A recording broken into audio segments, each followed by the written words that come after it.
Alright, ladies and gentlemen, the new dungeon releases tomorrow at reset for Destiny 2, and oh my freaking god, I can't wait!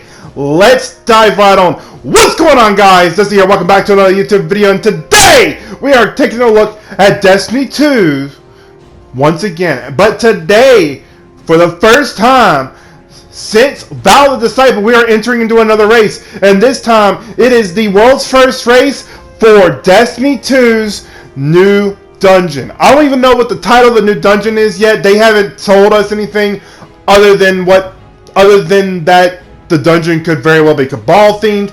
I think it's going to be Cabal and Scorn themed, but a lot of players are speculating and holy shit. I can't wait, guys. Let's dive right on in. My name is Dusty. Welcome to Build Crafting. And guys, if you enjoyed this video, leave a like and subscribe. Let's dive in. Right into the action. So first things first, we're going to be utilizing a total of three different subclasses, because we're going to make sure that we're solid on everything here. First things first, we're going to go with Dawnblade, then we're going to go with Voidwalker, and we're going to go with Stasis. Keep that in mind, that the only reason why we're going to probably be using Stasis is for the Stasis turret in the event that there's an encounter that legitimately has a lot of ads. Either way it goes, I'm excited for this, so let's get it going. So first things first, I would like to go ahead and just tell you guys that I'm looking forward to this dungeon race in the morning. So like, I am recording this at like 1 in the morning right now. So like, dungeon race will be happening in like literally 11 hours from now. At the time that this video was recorded, so it'll probably be 10 hours or not even 9 hours when this actually gets up. So either way you slice it, I can't wait to, you know, officially dive in the morning. Like, dude, I'm stoked. So the new season released this past Tuesday, and I'm just gonna go ahead and give y'all just a basic overview of what my loadout is going to look like come morning when we hop into the day one dungeon. First off, I'm just gonna go ahead and say this: I'm gonna be going in there with Different and Hunter in the morning as well, or Hunter and Z, depending on who's on first. Whoever gets on first, they're gonna be the one going into my team. It just really depends. Second off, I'm just gonna go ahead and give y'all a little confirmation that this exact build that you see right here, will also be used in the video later on whenever we get to it. So keep a lookout for that. First things first, let's go over with how we have Dawnblade set up. So first things first, we're gonna be using Well of Radiance because we're using the exotic Phoenix Protocol.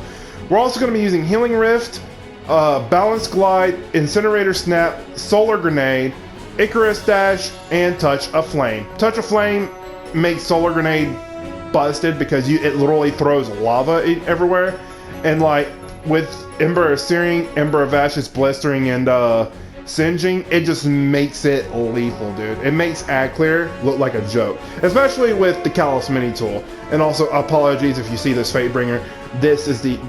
These are like the actual weapons that you're probably going to be seeing in the dungeon when we first go in, because we don't know what we're actually dealing with. So let's start off.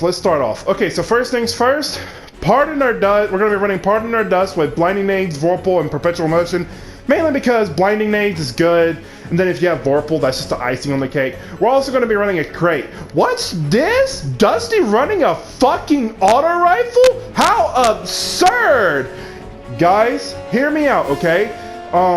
So this roll on this auto rifle is actually not that bad. I love Stats for All, and I love Focused Fury. So we're gonna be going with the crate into this dungeon. We're also gonna be running Arbalest just in case they actually put in champions this time, and I'm kind of scared to know what they're gonna do. We're also gonna be running Izanagi's Burden because this has helped out in the past day one races and in the past dungeons that we have done. So this is going to be exceptionally well. Then we're also going to be running Succession because, well, Vorpal and Ball Spec and then Reconstruction. This also helps out in the event that we actually have to shoot something that takes damage in that process. We won't know until we go in anyways, but still. Then there is Submission with Turnabout Frenzy, Ad Clear. This is just in case the encounter requires us to do a frick ton of Ad Clear, and this is just there.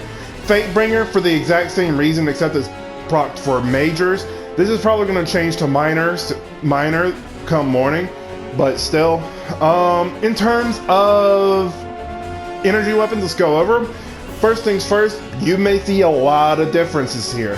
First things first, we're going to go with the Callous mini tool. This weapon re-released this season, and I'm actually excited about it because this incandescent is insanely good with the build that I've got right now. This forces enemies to incinerate when they blow up. Boom. Everything goes boom.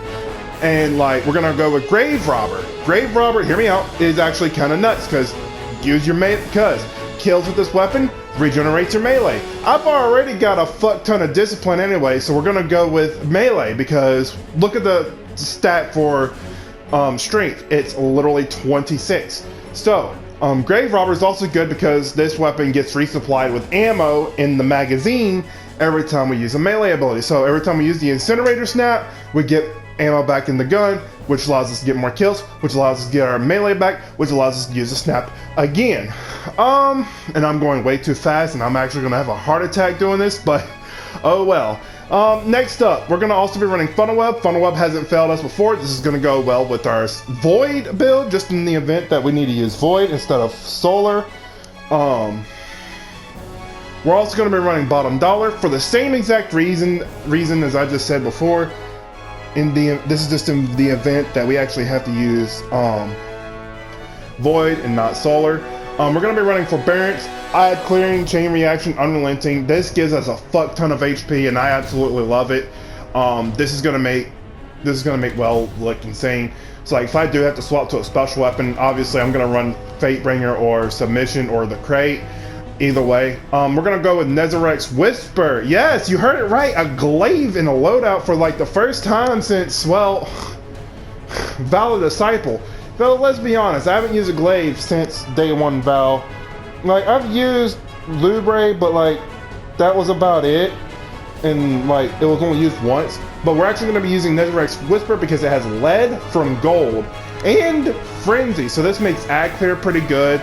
And if I need to use the weapon at 4 damage with the projectiles, I have lead from gold, which means every time I pick up heavy, I just get more ammo back.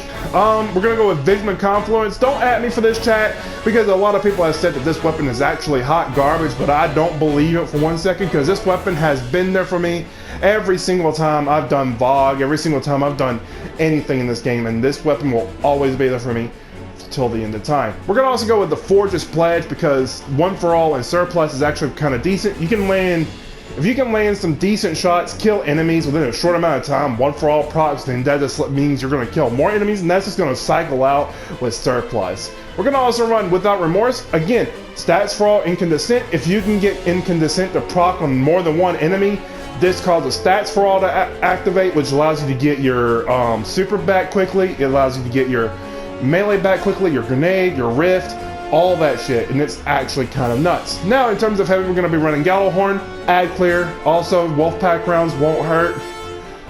We're also going to be running Parasite, just in case the bosses require us to do, burst DPS. We're going to be running Recurrent Impact in case, well, Ad Clear. Of course, this roll is not the best roll, but it is a roll. Really, we're going to go for Killing Tally later on, but for now, this is probably going to be the best roll we're going to get, so we're going to have to take this bad boy in. We're also going to be running the Typhoon Grenade Launcher 5 because this thing, I believe, has spike grenades. Let me look. This thing has spike grenades, and this thing is golden, and I believe that's why, because I obviously haven't messed with it. Yep, it has spike grenades, so we're going to be running this.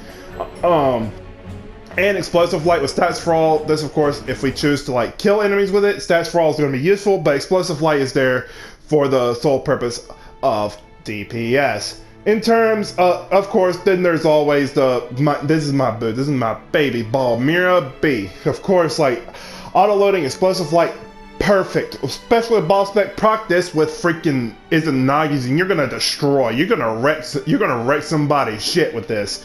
We're also gonna go with Reed's Regret with Quick Draw and Firing Line. Of course, same reason with Izanagi's, gonna pop Izanagi's, then you're gonna pop a full mag of Reed's Regret in there with Firing Line, and that's just gonna be GG.